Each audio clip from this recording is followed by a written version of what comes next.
Good morning, everybody. Welcome back to The Morning Rant, the show in which I, Alex Recuglia, talk about my life as a TV commercial director and software developer while I telecommute from my home to the office. Today, here in the external circle of Milan, there's a lot of fog. This was quite common in this place, the Pianura Padana, in the previous century. But today, given the global warming, it's quite uncommon. I want to talk about an idea for an app that I will never produce because it will be super useful for a very bunch of people. Let's say 3 or 4 people in the world. So it will be an economical disaster, but you'll never know. Maybe I will produce something compact for myself. In this past week, I had to do a lot of production and post-production for, I don't know how to call them, rotating plates stuff. You know, you shoot something with a still camera on a rotating plate, and then you can have this rotating object used in a video, or maybe better, creating a 360 panorama photo view on the web. We are in the final phases of the production of our documentary for archaeological sites and the website related to it. And so I shoot a lot of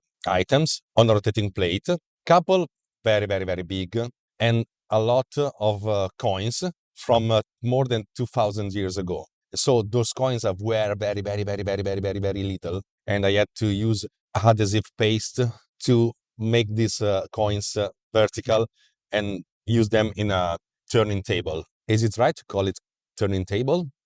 I don't know. Let's assume yes. I was meaning rotating plate, okay? These coins were very little.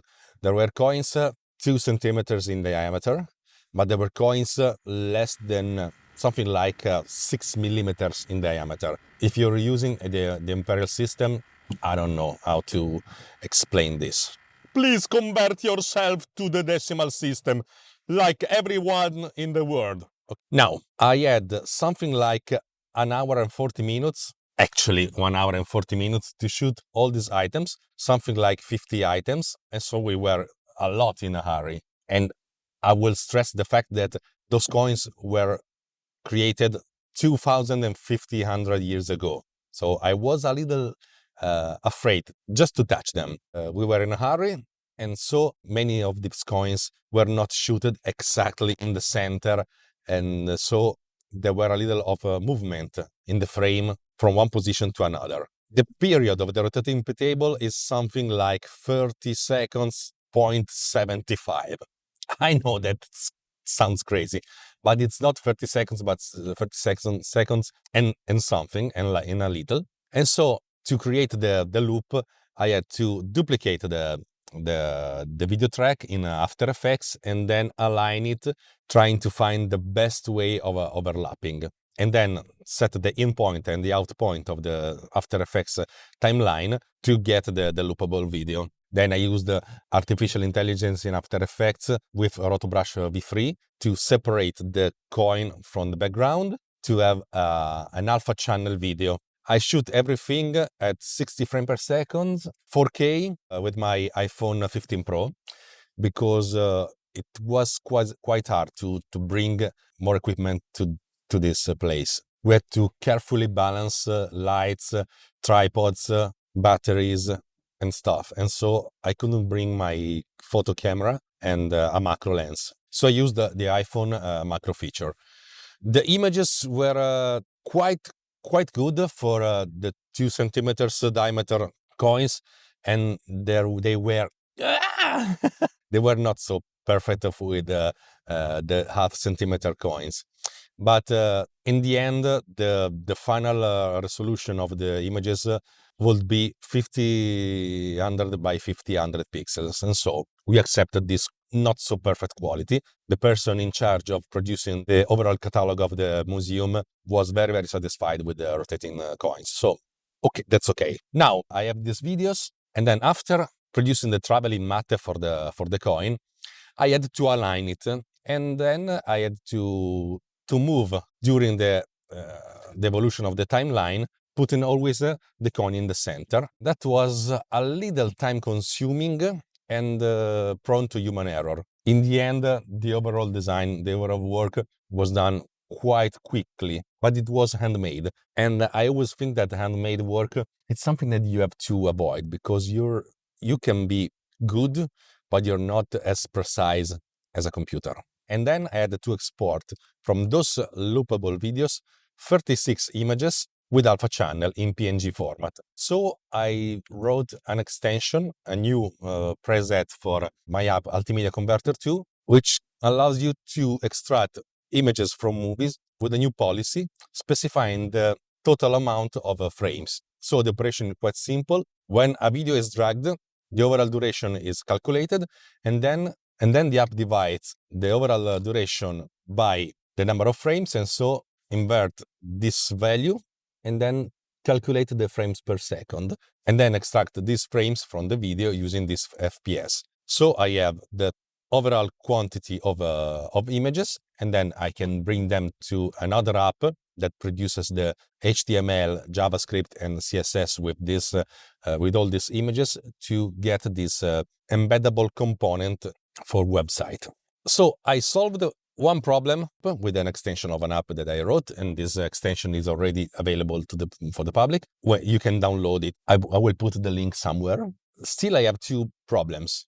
One, finding the exact loop point, and it's done by hand. And another, trying to balance the center position. I think that I can extend, and I will do this somewhere, sometimes, an app, Power Resizer. Power Resizer uses artificial intelligence to find the perfect center of attention of an image, to crop it and change the aspect ratio. So I can create another version of this app that resizes videos, maintaining always in center the center of attention. And this can be done with exported video, or even before with the original source, given the fact that in a video like this one, the center of attention would be always the coin. And then finding the right loop time, overlap two videos and then find the best time in which the overlapping is more in focus. So the first frame and the last frame are almost identical. This would be a very useful app. You drag a video inside this app, and the app already cut it to make it loopable. You can reframe it to get always in center the stuff that you need. And then you can use another tool to do the extraction in case you need to remove the background. Why don't I use the feature in Altimedia Converter to extract the subject of a video? Because this segmentation model was created to extract subject from photos.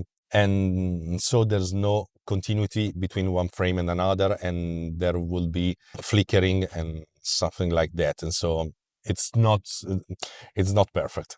You can use it to do something in draft, but it's comparable as the remove background feature in Skype or Zoom or Teams. You can use it in a conference call, but you shouldn't be so brave to use it in the real world production video. So this will be a very interesting app to produce, but I will never do this, because how many times did you need to do something like this? How many times did you use a rotating table? Once, twice? Okay, you can charge it a lot for this app. Let's say $50, $75, $100, because when you need it, you really need it. But the audience will be so small that it's already set for an economical and commercial failure. So it was quite interesting to discuss those ideas with you, but these are just ideas. A morning rant while I telecommute from my home to the office. So thank you for watching me. If you have comments, suggestions, you want to pay me many $1,000s to develop this app, please write me in the comments. Subscribe to this channel and like this video, blah, blah, blah, blah, blah, blah, blah, blah. And go to alti.media to know what I do for a living. No, what I do as a second job for a living. All my apps that I produce. That's it. Thank you for watching me, and see you in the next time. And as always, I salute you with the best explaining and entertaining word in our country. Ciao!